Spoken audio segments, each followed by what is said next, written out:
République démocratique du Congo, le président Tshisekedi voit son pouvoir renforcé. Il a désormais le soutien de 391 députés sur les 500 à l'Assemblée nationale.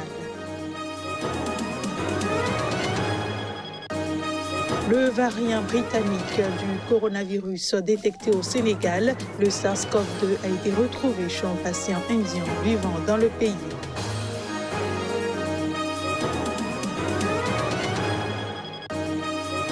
Et puis en Guinée, l'opposant Oumar Silla, condamné à 11 mois de prison ferme pour trouble à l'ordre public, et promet continuer la lutte.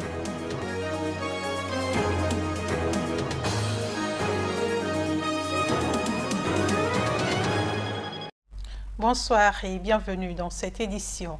Une nouvelle majorité de 391 députés sur 500 soutient désormais le président de la République démocratique du Congo, Félix Tshisekedi, a indiqué ce jeudi le chargé de mission nommé par le chef de l'État pour identifier cette majorité. Le sénateur Modeste Bahati, nommé par le président pour identifier la nouvelle majorité, a remis son rapport à Félix Tshisekedi. Cette cérémonie très formelle marque une étape cruciale dans la recomposition des rapports de force au sommet de l'État, amorcée par le président le 6 décembre. 391 députés constituent désormais cette nouvelle majorité de l'union sacrée du gouvernement pro-Tshisekedi à l'Assemblée nationale. De 391 députés nationaux qui vont constituer la nouvelle majorité de l'Union sacrée de la nation, une initiative, une vision républicaine de son Excellence Félix Antoine Tshisekedi Tshilombo, président de la République. Le panel qui a accompagné l'informateur, vous savez d'une efficacité et d'une rapidité remarquable. C'est toute la nation qui vous sera reconnaissante. Merci pour les Congolais et les Congolais. Et maintenant, comme je l'ai dit, on doit se mettre au travail et servir ce peuple. Homme fort de la République démocratique du Congo pendant 18 ans, Joseph Kabila ne s'est toujours pas exprimé depuis le 6 décembre. Il a quitté Kinshasa pour son fief de Lubumbashi, la capitale du Katanga, depuis mi-décembre. La coalition Tshisekedi-Kabila avait permis la transmission du pouvoir entre les deux hommes le 24 janvier 2019, première transition sans effusion de sang dans l'histoire du Congo depuis l'indépendance du 30 juin 1960. Tshisekedi avait été proclamé vainqueur des élections du 30 décembre 2018 qui avait permis à Kabila de garder le contrôle du Parlement. Les résultats officiels avaient été largement contestés par une partie de l'opposition. Toujours en RDC, le Premier ministre Sylvestre Ilunga Ilukamba a suggéré par la voix de son porte-parole qu'il va démissionner après avoir été visé par une motion de censure largement adoptée par l'Assemblée nationale, une victoire politique pour le chef de l'État Félix Tshisekedi. Par 367 voix sur 377 votants, les députés ont adopté mercredi une motion de censure qui a fait tomber Ilunga et son gouvernement composé aux 2/3 de ministres pro-Kabila. Sa démission représenterait une nouvelle victoire dans l'offensive du président Tshisekedi pour isoler son prédécesseur Joseph Kabila et pour se constituer sa propre majorité parlementaire. Albert Lieke, porte-parole du Premier ministre, on le suit. En tant que républicain, respectueux de la Constitution et des institutions de la République, je me dois de reconnaître la compétence de l'Assemblée nationale à examiner la motion de censure qui m'a été destinée dès lors qu'elle a été signée par 301 députés nationaux.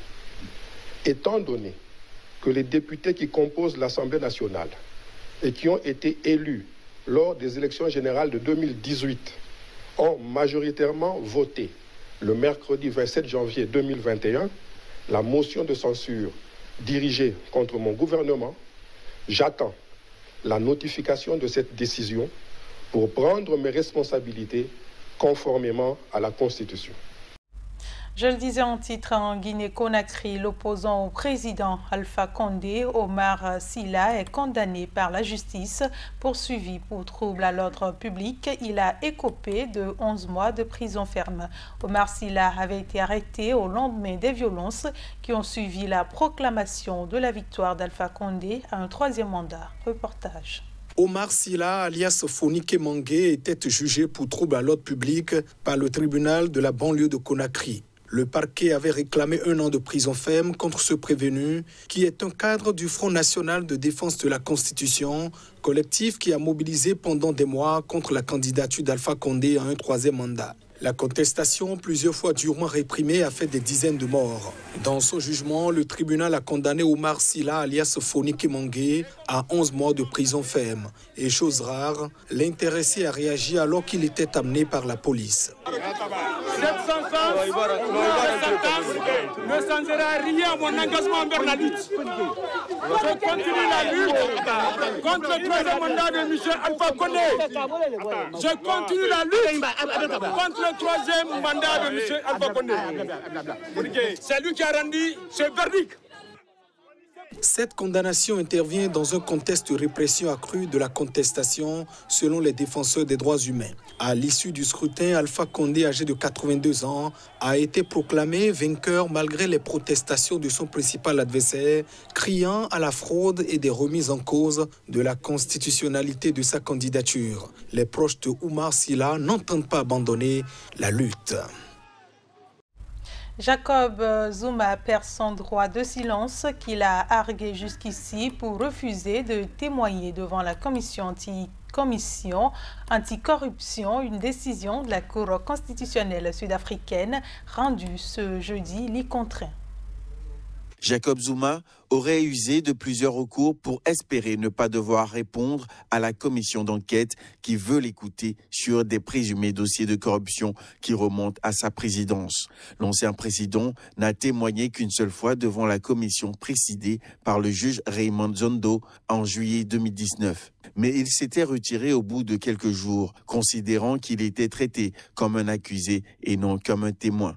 Début octobre, la commission anticorruption était montée d'un cran en assignant Jacob Zuma à témoigner, menaçant qu'une absence sans motif constituerait une infraction pénale. Après des mois à jouer au chat et à la souris, Zuma s'était finalement présenté, mais n'avait pas fait entendre le son de sa voix. Et cette audition s'était concentrée sur l'examen de la demande de l'ex-président de recuser Raymond Zondo, selon lui impartial. La commission avait répliqué en saisissant la Cour constitutionnelle afin qu'elle se prononce sur l'obligation de Zuma à témoigner. À nouveau convoqué en janvier, l'ancien chef d'État avait fait savoir par le biais de ses avocats qu'il ne se représenterait pas. Cette fois-là, les auditions n'avaient toutefois pas eu lieu. Le président de la commission devant s'isoler après qu'un de ses proches collaborateurs a été testé positif au Covid-19. Cette dernière convocation prévoyait aussi que Zuma vienne témoigner du 15 au 19 février. En attendant, la décision de la Cour constitutionnelle est tombée ce jeudi.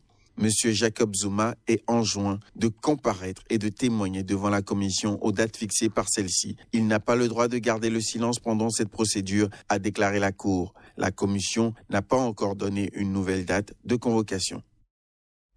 Le variant britannique du coronavirus, le SARS-CoV-2, a pour la première fois été détecté au Sénégal, annoncé ce jeudi un institut public sénégalais. L'Institut de recherche en santé du Sénégal a confirmé la présence d'un variant britannique du Covid dans des échantillons. Il dit avoir mené son travail de séquençage en collaboration avec ses partenaires de l'unité MRC, Medical Research Council, en Gambie, de l'école d'hygiène et de médecine tropicale de Londres. Le porte-parole du ministère de la Santé a affirmé que le variant a été retrouvé sur un patient indien vivant au Sénégal et aujourd'hui guéri, sans préciser où ni comment ce patient l'avait contracté. Des variants anglais et sud-africains du coronavirus ont déjà été détectés en Gambie, une ex-colonie britannique entièrement enclavée dans le Sénégal, à l'exception de sa façade maritime. Relativement préservé comme de nombreux pays d'Afrique, le Sénégal fait face à une deuxième vague de la pandémie qui met à l'épreuve le système sanitaire de ce pays. Le gouvernement a prolongé au moins jusqu'au 20 février le couvre-feu nocturne, réinstauré début janvier dans 2 régions, dont Dakar et Thiès. Il faut dire que le Sénégal a officiellement déclaré 25 711 cas de coronavirus, dont 614 décès. Et puis en Tunisie, les autorités sont sommées de faire la lumière sur les circonstances de décès d'un jeune homme. Amnesty International exige l'ouverture d'une enquête pour élucider cette affaire. La victime a succombé des cartouches de gaz lacrymogène. Les détails. La victime, Rachdi, âgé de 21 ans, est décédé de ses blessures lundi. Ses proches ont protesté jeudi devant la municipalité pour réclamer justice, mais aussi des efforts pour développer cette région du centre marginalisée. Les incidents ont eu lieu le 18 janvier lors d'une soirée marquée par des heurts entre des jeunes lançant des pierres et la police répliquant à coups de gaz lacrymogène, comme dans plusieurs autres localités du pays où des contestations violentes ont éclaté mi-janvier.